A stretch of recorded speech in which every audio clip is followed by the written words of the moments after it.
बिस्मिल्लाहिर्रहमानिर्रहीम। अस्सलामुअलैकुम। Farming tips में शाहिद अली अवान की जानिब से खुश आमदीद। मुअज़्ज़िज़ नाज़रीन, आज की इस वीडियो में एक्सपोर्ट क्वालिटी हाइब्रिड खरबूजा और देसी खरबूजा के दरमियान ना सिर्फ फ़र्क वाज़ह किया जाएगा बल्कि पहले दिन से लेकर सेल करने तक तमाम अखराजात, तमाम मालूमात और इससे हासिल होने वाले मुनाफा के बारे में बताया जाएगा। तजर्बाकार किसान का कहना है कि इससे सिर्फ 90 दिनों में 1 लाख से लेकर 4 लाख तक फी एकड़ मुनाफा हासिल किया जा सकता है। तो चलें शुरू करते हैं और इनसे करते हैं बात। अस्सलाम वालेकुम। वालेकुम अस्सलाम। चाचू जी क्या हाल चाल है? जी अल्लाह ना करम जी। चाचू की ना अपना जी सूफी मोहम्मद इसहाक। सूफी इसहाक साहब, ए तुहाडे कोल खेत है, किस चीज़ का खेत है? ये खरबूजे का खेत जी। खरबूजे का खेत है जी। तुसी खुद काश्त कीता है? जी मैं खुद काश्त किया। ते ए जे गिलास लगे ने और ए मुंडा विच फिरदा पिया, दा की मकसद और की है? ये गिलास लाए जे पौधों के उत्ते रख के ते इनू अलूद वाली स्प्रे मारी दी है। अच्छा। जड़ियाँ जड़ी बूटियां ने वो खत्म हो जाएगियां। अच्छा। ते फसल जड़ी है वो बची रहेगी। अच्छा। ये नाल सानू एक ते गोडी नहीं करनी पेगी, ज्यादा खाद दे लांगे। अगर गोडी भी करनी पैंदी है ते फिर इहदे विच इह वे कि आसानी नाल हो जाएगी। अच्छा। उस तरह अलूद जल्दी जल्दी वड्डा हो जाएगा। अच्छा। ते फसल भी कमजोर होएगी। हुण फसल कमजोर नहीं होएगी, अलूद खत्म हो गया। ठीक है। उसके बाद गोडी करके इनू खाद पावांगे। ठीक है। या जो भी इनू दूसरियां कोई इनू ताकत वास्ते खादां देनियां ने दे के इनू पानी लावांगे ते फसल ठीक हो जाएगी। ए केड़ी स्प्रे कीती जे? ए स्प्रे कीती है पैराक्वाट। पैराक्वाट ये उत्तू मारन वाली है, जड़ां तो अलूद नू नहीं मारदी, उत्तू मारदी। अच्छा अच्छा अच्छा। अगर असीं जड़ां तो मारन वाली मार लीए ग्लाइफोसेट तो फिर गोडी नहीं करनी पेगी, फिर दोबारा अलूद उगदा ही नहीं। ठीक है। वो जरा महंगी पैंदी है। ठीक है। ये सस्ती पैंदी है। सही हो गया। अच्छा सर, तुसी ये खरबूजा देसी खरबूजा काश्त कीता है या हाइब्रिड है? जी हाइब्रिड भी है, देसी भी है। मिक्स है? नहीं हाँ ए देसी है। हाँ ते ओ अगे सारा जड़ा हाइब्रिड है। यानी हाइब्रिड दे खेत अलग ने और देसी दे अलग ने। फिर ते तुहाडे कोल दोवां दे बारे च तफसीली मालूमात मिल जांदियां। अच्छा दस्सियो कि देसी और हाइब्रिड नू एक ही मौसम च काश्त कीता जांदा है? जी ये दे दो तरीके ने काश्त दे। एक ते वे टनल फार्मिंग है जी। अच्छा। ते टनल फार्मिंग जड़ी है वो नवंबर च लगदी। ठीक है। ते जड़ी ये ओपन है, ये लगदी है 15 फरवरी तो मार्च तक। 15 फरवरी तो मार्च 15 मार्च तक। ठीक है जी जी। ते ये ओपन है। ये ओपन है जी जी। सही केड़ी रहंदी है? दोनों ही ठीक ने, बस जदों मार्केट जांदा फिर मार्केट दे हिसाब नाल ही ये काम चलदा है। कोई प्रॉफिट है वो अंदाजा लाया जा सकता, उस तो पहले नहीं। ठीक है। अच्छा सर जी, ओपन खरबूजा फार्मिंग है, देसी दी गल कर लेने आ। जी जी। फी एकड़ कितना बीज लगदा है? ये फी एकड़ बीज असी ते लांदे जे 200 ग्राम। 200 ग्राम जी, लेकिन 300 ग्राम जड़ा ना यदि पूरा बीज जड़ा 300 ग्राम। ठीक है। ते हाइब्रिड दा कितना लगदा है? हाइब्रिड भी नहीं लगता है। हाइब्रिड मिलदा कित्थों है? ये जी गुजरा वाले मिलता है। अच्छा। ये गोल्डन सीड मक्का सीड वालियां कोलों। ठीक है। अहमदीन वालियां कोलों मिलेगा। ठीक है। ते सदीक वालियां दा ये बीज अच्छे ने। ठीक है। किन्ने दा फी एकड़ बीज आ जांदा है? ये फी एकड़ बीज जड़ा जे ये कोई 15 तो 20 हजार रुपए दा। हाइब्रिड? हाइब्रिड। और देसी? देसी जड़ा ये तकरीबन कोई 3000 दा आ जांदा है। बीज दा भी फर्क है। अच्छा। ते जदों काश्त करी दी है उदों खेत दी तैयारी किस तरह करी दी है? जी खेत दी तैयारी इनू पहले डिस्क चलाई दी है। अच्छा। ਉਹਦੇ ਬਾਅਦ ਇਹਨੂੰ ਅਗਰ ਮੌਸਮ ਠੀਕ ਹੈ ਸੁਹਾਗਾ ਮਾਰੋ। ਅੱਛਾ। ਉਹਦੇ ਬਾਅਦ ਇਹਨੂੰ ਫੇਰ ਦੂਸਰੀ ਹਲ ਨਾ ਵਾਓ, ਕੰਗੀ ਹਲ ਨਾਲ। ਅੱਛਾ। ਜਾਂ ਰੂਟਰ ਵਗੈਰਾ ਵੀ ਇਸਤੇਮਾਲ ਕਰ ਸਕਨੇ ਅਸੀਂ, ਰੂਟਾਵੇਟਰ ਵੀ।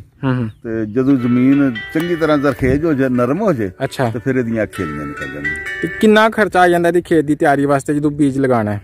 खेत की तैयारी और बीज तक तुसी हिसाब ला ले भाई, जिन्नी भी करांगे उन्ना ही खर्चा ज्यादा है, जिन्नी ज्यादा वाणी पेगी उन्ना खर्चा ज्यादा आएगा। औसतन जिन्नी जमीन जेड़ी है मैरा जमीन होएगी ओदे विच थोड़ा खर्चा आएगा वाई दा, ते जेड़ा ना रोई होएगी तो ओदे विच ज्यादा है, क्यों ज्यादा दफा वाना पैंदा है। ठीक है। औसतन किन्ना का आ जांदा, यानी दरमियानी कीमत दस दिओ? ये तकरीबन इहदा जेड़ा ना बीज लगान तक 50,000 रुपया खेत का खर्चा आ जाता है। बीज लगान तक 50,000 खर्चा आ जाता है। ठीक है। ओपन फार्मिंग फी एकड़ च किन्ने बंदे दरकार हुंदे ने बीज लगान वास्ते? बीज ते एक बंदा भी ला लेंदा है। अच्छा। 1 एकड़ विच। अच्छा जी। ते इन्हां दे लगवाई भी विच शामिल कर लीजिए बीज लगान तक? जी सब कुछ 50,000 खर्चा आ जांदा। अच्छा, उस तो बाद फिर इन्हां नूं पानी किदों किदों दित्ता जांदा है और स्प्रेयां किदों किदों? पानी बीज लगान दे फौरी बाद। ठीक है। ਉਹਦੇ ਬਾਅਦ ਇਹਨੂੰ ਜ਼ਰੂਰਤ ਨਾਲ ਜਦੋਂ ਇਹਨੂੰ ਇੱਕ ਬੀਜ ਨੂੰ ਦਵਾਈ ਲਗਾਈ ਜਾਂਦੀ ਹੈ ਜੀ ਜੀ, ਉਹ ਭੁੰਡੀ ਵਾਸਤੇ ਹੁੰਦੀ ਹੈ। ਅੱਛਾ, ਉਹ ਉਗਣ ਦੇ 20 ਦਿਨ ਤੱਕ ਜਿਹੜਾ ਨਾ ਉਹਨੂੰ ਨਹੀਂ ਖਾਏਗੀ, ਠੀਕ ਹੈ, ਅਸਰ ਦੇਗੀ। ਉਹਦੇ ਬਾਅਦ ਫਿਰ ਸਾਨੂੰ ਅਮੀਡਾ ਕਲੋਪਿਡ ਤੇ ਜਿਹੜੀ ਉਹ ਸਪਰੇਅ ਕਰਨੀ ਪਏਗੀ ਭੁੰਡੀ ਔਰ ਤੇਲੇ ਵਾਸਤੇ, ਠੀਕ ਹੈ। ਉਹਦੇ ਬਾਅਦ ਅਗਰ ਕੋਈ ਬਿਮਾਰੀ ਆ ਜਾਂਦੀ ਹੈ, ਇਹਦੀਆਂ ਬਿਮਾਰੀਆਂ ਵੀ ਨੇ। ਇਹਨੂੰ ਬਿਮਾਰੀ ਇੱਕ ਤੇ ਆਂਦੀ ਹੈ ਸਫੈਦਾ, ਇਹਨੂੰ ਆਂਦਾ ਹੈ। ਅੱਛਾ, ਇਹਨੂੰ ਡੌਣੀ ਇੱਕ ਆਂਦੀ ਹੈ, ਡੌਣੀ ਵਾਸਤੇ ਇਲੀਅਟ ਬਿਹਤਰੀਨ ਦਵਾਈ ਹੈ। ਅੱਛਾ, ਉਹਦੇ ਨਾਲ ਇੰਟਰਾਕੋਲ ਮਿਲਾ ਕੇ ਇਹਨੂੰ ਸਪਰੇਅ ਕਰੀਦੀ ਹੈ। ਅੱਛਾ, ਔਰ ਇਹ ਦਵਾਈਆਂ ਹੋ ਗਈਆਂ ਇਹਨੇ ਫੰਜੀਸਾਈਡ। ਅੱਛਾ, ਜਿਹੜੀ ਓਮੀਡਾ ਕਲੋਪਿਡ ਇਹਨਾਂ ਦਾ ਗਰੁੱਪ ਹੈ ਪੈਸਟੀਸਾਈਡ, ਠੀਕ ਹੈ। ਤੇ ਇਹਨਾਂ ਦੇ ਨਾਲ ਜਿਹੜਾ ਨਾ ਜਦੋਂ ਅਸੀਂ ਫੰਜੀਸਾਈਡ ਕਰਨੇ ਆ ਜਾਏ ਤੇ ਇਹਦੇ ਨਾਲ ਅਸੀਂ ਇੱਕ ਫੋਲੀਅਰ ਇਸਤੇਮਾਲ ਕਰਨੇ ਆ। ਅੱਛਾ, 20-20 ਜਾਂ 5-15-45 ਉਹਦੇ ਵਿੱਚ ਫਾਸਫੋਰਸ ਹੁੰਦੀ ਹੈ, ਨਾਈਟ੍ਰੋਜਨ ਹੁੰਦੀ ਹੈ ਤੇ ਪੋਟਾਸ਼ ਹੁੰਦੀ ਹੈ। ਅੱਛਾ, ਇਹ ਚੀਜ਼ਾਂ ਇਹਦੇ ਇਸਤੇਮਾਲ ਚ ਆਉਂਦੀਆਂ। ਇਹਦੀਆਂ ਦਵਾਈਆਂ ਤੇ ਕੁੱਲ ਕਿੰਨਾ ਖਰਚਾ ਆ ਜਾਂਦਾ? ਇਹ ਦਵਾਈਆਂ ਜ਼ਰੂਰਤ ਨਾਲ ਹੁੰਦੀਆਂ ਨੇ, ਜ਼ਰੂਰਤ ਨਾਲ। ਜੀ ਜੀ, ਕਦੀ ਤੇ ਜ਼ਰੂਰ ਮੌਸਮ ਠੀਕ ਰਵੇ ਤੇ ਜ਼ਰੂਰਤ ਇੰਨੀ ਖਾਸ ਨਹੀਂ ਹੁੰਦੀ ਇਹਨਾਂ ਦੀ, ਇੱਕ ਦੋ ਸਪਰੇਅ ਚ ਜਾਨ ਛੁੱਟ ਜਾਂਦੀ ਹੈ। ਅਗਰ ਬਿਮਾਰੀ ਆ ਜਾਵੇ ਤੇ ਫਿਰ ਦਵਾਈ ਬਹੁਤ ਜ਼ਿਆਦਾ ਪੈਂਦੀ ਹੈ, ਫਿਰ ਖਰਚਾ ਬਹੁਤ ਜ਼ਿਆਦਾ ਆ ਜਾਂਦਾ। ਕਮ ਸੇ ਕਮ ਕਿੰਨਾ ਆ ਜਾਂਦਾ? ਕੋਈ ਇੱਕ ਫਿਗਰ ਦਰਮਿਆਨੀ ਦੱਸ ਦਿਓ। ਇਹਦਾ ਕੋਈ 20 ਤੋਂ 25 ਹਜ਼ਾਰ ਰੁਪਇਆ ਦਵਾਈ ਦਾ ਖਰਚਾ ਆ ਜਾਂਦਾ। ਦਵਾਈ ਦਾ ਖਰਚਾ ਆ ਜਾਂਦਾ ਅਗਰ ਬਿਮਾਰੀ ਆ ਜਾਏ। ਅਗਰ ਬਿਮਾਰੀ ਨਾ ਆਵੇ ਤੇ ਫਿਰ 7-8 ਹਜ਼ਾਰ ਚ ਵੀ ਜਾਨ ਛੁੱਟ ਜਾਂਦੀ ਹੈ। 7-8 ਹਜ਼ਾਰ ਤੋਂ ਲੈ ਕੇ 25,000 ਤੱਕ ਖਰਚਾ ਆਉਂਦਾ।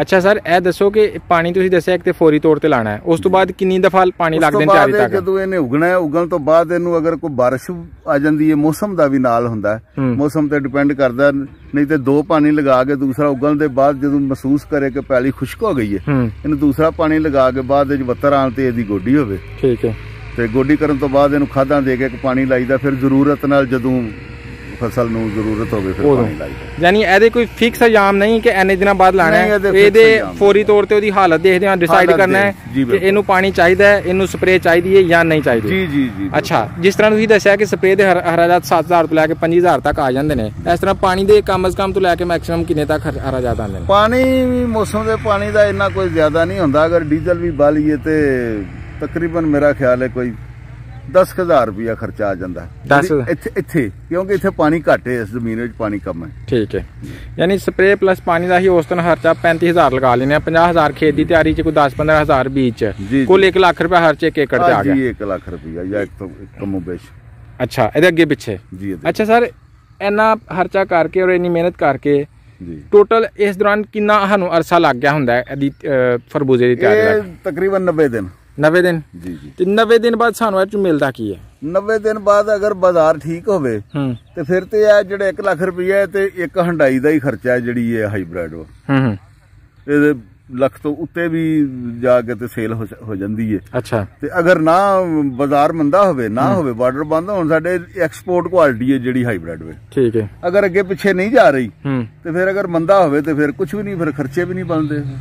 यानी अगर बाजार ठीक होए तो लाख रुपया मुनाफा दे जाती है? बिल्कुल दे जाती है। ते जे ना ठीक होए तो लाख मुनाफा नहीं होवे तो कुछ भी नहीं। बाजार अच्छा है तो लाख तो उत्ते भी दे सकती है? उत्ते भी दे सकती है। देसी दे बारे च की कहोगे कि देसी भी इन्ना ही प्रॉफिट दिंदी है घट रहिंदी है? देसी भी इन्ना ही प्रॉफिट दिंदी है। देसी जिहड़ी है मकामी सतह ते ज्यादा विकदा है। इहनू अपनी मकामी मंडियां विच असीं जिहड़ी नजदीक है किसे दे बेच लो या अपना इत्थे रोड दे उत्ते भी रख के असीं बेच सकने आ इसनू। अच्छा, इहनू सेलमैन आंदे ने इत्थे रिक्शियां वाले, रेहड़ियां वाले, ਉਹ ਵੀ ਲੈ ਜਾਂਦੇ ਨੇ ਮਨਾਂ ਦੇ ਹਿਸਾਬ ਨਾਲ। ਅੱਛਾ, ਤੇ ਇਹ ਇੱਥੇ ਵੀ ਸੇਲ ਹੋ ਜਾਂਦੀ ਹੈ। ਯਾਨੀ ਇਹਦੇ ਤੇ ਖਰਚਾ ਘੱਟ ਆਉਂਦਾ, ਉਹਦਾ ਖਰਚਾ ਵੀ ਹੁੰਦਾ ਲਿਜਾਣ ਦਾ, ਕਿਰਾਇਆ ਵਗੈਰਾ, ਤੇ ਇਹਦੇ ਤੇ ਖਰਚਾ ਵੀ ਘੱਟ ਹੁੰਦਾ। ਇਹਦਾ ਖਰਚਾ ਵੀ ਘੱਟ, ਉਹਦੀ ਡਿਮਾਂਡ ਵੀ ਜ਼ਿਆਦਾ। ਉਹਦੀ ਡਿਮਾਂਡ ਵੀ। ਤੇ ਫਿਰ ਇਹਨੂੰ ਲੋਕ ਕਿਉਂ ਨਹੀਂ ਪ੍ਰਾਇੋਰਟੀ ਦਿੰਦੇ? ਸਿਰਫ ਇਸ ਵਾਸਤੇ ਨਹੀਂ ਦੇ ਰਹੇ, ਇਹਨੂੰ ਲੱਗਦਾ ਵੀ ਕਾਫੀ ਸਾਰਾ ਲੱਗਦਾ। ਅੱਛਾ, ਲੇਕਿਨ ਇਹ ਜਿਹੜਾ ਨਾ ਐਕਸਪੋਰਟ ਕੁਆਲਿਟੀ ਜਿਹੜੀ ਹੈ ਨਾ ਉਹਨੂੰ ਜ਼ਿਆਦਾ ਅਹਿਮੀਅਤ ਦਿੰਦੇ ਨੇ ਕਿ ਦੂਰ ਇਹ ਇਸਲਾਮਾਬਾਦ ਤੱਕ ਨਹੀਂ ਜਾ ਸਕਦਾ। ਅੱਛਾ, ਜਾਏਗਾ ਲੇਕਿਨ ਉੱਥੇ ਜਾ ਕੇ ਸਵੇਰ ਨੂੰ ਇਹ ਖਰਾਬ ਹੋ ਜਾਂਦਾ, ਥੋੜਾ ਵਿੱਚੋਂ ਚੰਗਾ ਨਿਕਲਦਾ, ਜ਼ਿਆਦਾ ਖਰਾਬ ਹੋ ਜਾਏਗਾ। ਅੱਛਾ ਅੱਛਾ, ਉਹਨੂੰ ਤੁਸੀਂ ਉਹ ਜਿਹੜਾ ਉਹ ਸਾਡਾ ਖਰਬੂਜ਼ਾ ਜਿਹੜਾ ਨਾ ਉਹ ਅਫਗਾਨਿਸਤਾਨ ਤੱਕ ਵੀ ਜਾ ਰਿਹਾ, ਪੂਰੇ ਮੁਲਕ ਜਿੱਥੇ ਮਰਜ਼ੀ ਲੈ ਜਾਓ, ਖਰਾਬ ਨਹੀਂ ਹੁੰਦਾ। ਅੱਛਾ, ਔਰ ਉਹ ਦੁਕਾਨ ਤੇ ਜ਼ਿਆਦਾ ਦੇਰ ਤੱਕ ਜਿਹੜਾ ਨਾ ਸਟੋਰ ਰਹਿ ਸਕਦਾ ਬਾਹਰ ਹੀ ਓਪਨ। ਠੀਕ ਹੈ ਠੀਕ ਹੈ ਠੀਕ ਹੈ, ਇਹ ਬੜਾ ਜ਼ਬਰਦਸਤ। ਅੱਛਾ, ਇਹਨਾਂ ਦੀ ਪੈਦਾਵਾਰ ਚ ਵੀ ਕੋਈ ਫਰਕ ਹੁੰਦਾ ਹੈ? ਇਹਨਾਂ ਦੀ ਪੈਦਾਵਾਰ ਚ ਵੀ ਫਰਕ ਹੁੰਦਾ। ਬੀਜ ਅੱਛਾ ਹੋਵੇ ਤੇ ਉਹਦੀ ਪੈਦਾਵਾਰ ਜ਼ਿਆਦਾ ਹੋਏਗੀ, ਅਗਰ ਬੀਜ ਅੱਛਾ ਨਹੀਂ ਹੈ ਤੇ ਉਹ ਪੈਦਾਵਾਰ ਚ ਵੀ ਫਰਕ ਪਏਗਾ। ਅੱਛਾ ਦੇਸੀ ਬੀਜ ਹੋਏ ਔਰ ਅੱਛਾ ਹਾਈਬ੍ਰਿਡ ਹੋਏ, ਹਾਈਬ੍ਰਿਡ ਦੀ ਕਿੰਨੀ ਪੈਦਾਵਾਰ ਹੋ ਜਾਂਦੀ ਤੇ ਦੇਸੀ ਦੀ ਕਿੰਨੀ ਹੋ ਜਾਂਦੀ? ਹਾਈਬ੍ਰਿਡ 4 ਤੋਂ 5 ਹੰਡਾਈ 1 ਏਕੜ ਤੋਂ ਨਿਕਲ ਜਾਂਦੀ ਹੈ। ਹੰਡਾਈ ਤੋਂ ਕੀ ਮੁਰਾਦ ਹੈ? ਗੱਡੀ ਇੱਕ ਜਿਹੜੀ ਅੱਛਾ ਗਾੜੀ ਉਹਦਾ ਡਾਲਾ ਭਰਿਆ ਜੀ ਠੀਕ ਹੈ ਹਾਂਜੀ ਸ਼ਾਹਜ਼ੋਰ ਜਿਹੜੀ ਠੀਕ ਹੈ ਤੇ ਇਹ ਵਾਲੀ ਇਹ ਵੀ ਇੰਨੀ ਨਿਕਲ ਜਾਂਦੀ ਹੈ ਬਲਕਿ ਉਹਦੇ ਨਾਲੋਂ ਜ਼ਿਆਦਾ ਨਿਕਲਦੀ ਹੈ ਅੱਛਾ ਜੀ ਇਹਦੇ ਫਸਲ ਜ਼ਿਆਦਾ ਇਹ 5 6 7 8 ਵੀ ਦਾਣੇ ਇੱਕ ਪੌਦੇ ਨਾਲ ਲੱਗ ਸਕਦੇ ਨੇ ਉਹ 3 ਤੋਂ 4 ਹੀ ਜ਼ਿਆਦਾ ਯਾਨੀ ਇਹਦਾ ਸਿਰਫ ਡਰਾਬੈਕ ਸਿਰਫ ਔਰ ਸਿਰਫ ਇਹ ਵੇ ਕਿ ਜ਼ਿਆਦਾ ਦੇਰ ਕੱਢਦਾ ਨਹੀਂ ਤੇ ਜ਼ਿਆਦਾ ਮਾਰਕੀਟ 'ਚ ਇਹ ਫਿਰ ਦੇਰ ਕਾਮਯਾਬੀ ਨਹੀਂ ਰਹਿੰਦਾ ਖਰਾਬ ਬੈਕਵਰਡ ਜੇ ਇਲਾਕੇ ਨੇ ਨਾ ਉੱਥੇ ਦੁਕਾਨਾਂ ਤੇ ਇੰਨੀ ਜਲਦੀ ਸੇਲ ਨਹੀਂ ਹੁੰਦਾ ਜਿੰਨਾ ਕਿ ਇੱਥੇ ਸਾਡੇ ਇਲਾਕਿਆਂ ਵਿੱਚ ਹੋ ਜਾਂਦਾ ਉੱਥੇ ਜ਼ਿਆਦਾ ਦਿਨ ਫਿਰ ਉਹ ਦੁਕਾਨ ਤੇ ਖਰਾਬ ਨਹੀਂ ਹੁੰਦਾ ਇਸ ਵਾਸਤੇ ਉਹਦੀ ਜਿਹੜੀ ਨਾ ਡਿਮਾਂਡ ਜ਼ਿਆਦਾ ਹੈ ਔਰ ਉਹਨਾਂ ਇਲਾਕਿਆਂ 'ਚ ਉਹ ਮਿੱਠਾ ਬਹੁਤ ਜ਼ਿਆਦਾ ਉਹ ਖਾਇਆ ਜ਼ਿਆਦਾ ਜਾਂਦਾ ਉਸ ਸਾਈਡ हाजी साहब बहुत शुक्रिया तुसी बड़ी अच्छी मुफीद गुफ्तगू की है मैं तुहाडे कोलों तुहाडा गा नहीं पूछ सकिया वो भी दस दिया जे जी मेरा नाम सूफी मोहम्मद इसहाक है जी राजपूत बरादरी नाल मेरा तल्लक है मैं सौवाले दा रहने वाला हूं ठीक है तहसील संबड़ियाल जिला सियालकोट ते मैं उथों इत्थे आके तुसी काश्त करन दे जी मैं इत्थे आ गए इत्थे अपना सूबेदार मनोवर हुसैन साहब ने जी उन्हां नाल मेरा तल्लक है मेरे अच्छे दोस्त ने ते उन्हां दी फरमाइश ते मैं इत्थे आ उन्हां नूं शौक सी बड़ा उन्हां के जी इत्थे आके लाओ मैं ठीक है जबरदस्त यानी तुसी दोस्ती दे नाते इत्थे आए जी जी जी हाजी साहब बहुत शुक्रिया तुसी बड़ी अच्छी गुफ्तगू की है अस्सलाम वालेकुम वालेकुम अस्सलाम।